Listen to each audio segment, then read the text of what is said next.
What's the difference between a Delta-8 and Delta-9 edible, or just Delta-8 and Delta-9 in general? Delta-8 and Delta-9 occur naturally in the cannabis plant. Delta-8 just doesn't occur in huge volumes. This is why much of the Delta-8 that's on the market today, if it's in an edible or vape, it's typically made in a lab.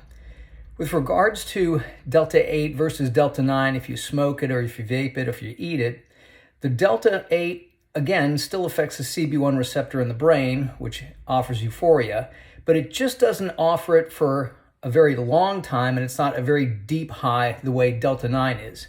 Vape or smoke some Delta-8, it might last a little bit, but it's just not going to last that long, and it doesn't really get you that stoned like Delta-9 does.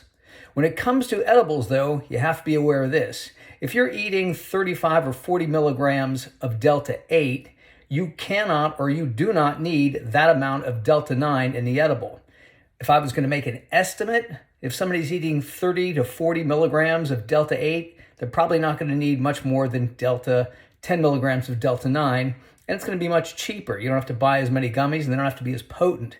The one thing you do have to remember is that both Delta-8 and Delta-9 are converted into 11-hydroxy Delta-9 THC, which again is a more potent form of THC, but you just need so much more of the Delta-8 that companies are charging you additional money.